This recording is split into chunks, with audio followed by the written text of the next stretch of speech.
How to split screen app on your OnePlus Nord 3, Nord CE3, Nord CE4.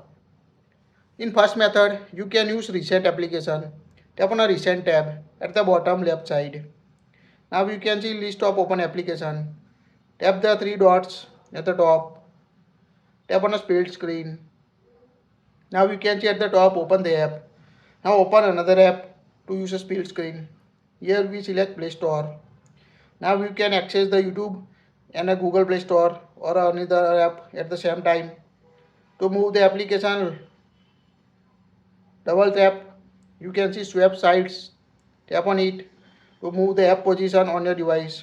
So quite easy to put app in a split screen mode. To exit the application, long press the middle line and move at the bottom or top of the screen.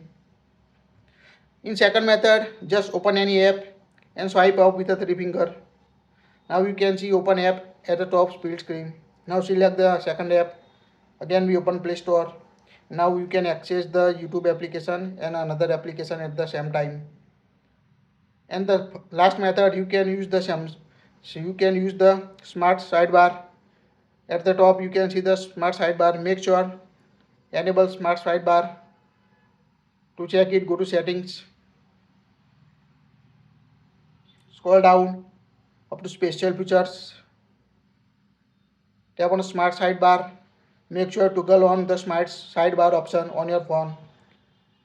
Now when enable, just open the any application you want to use a split screen. Here we open Play Store. Now tap the smart sidebar. Now long press the application and move it to screen. Now you can see access to application at the same time using the smart sidebar on your OnePlus Nord series. So quite easy to exit the split screen mode. Just tap and hold the middle line and move at the top or bottom of the screen. So this is the all three method you can use to split screen app on your OnePlus Nord 3, Nord CE3 Lite, Nord CE4. That's it. Please like it, share it.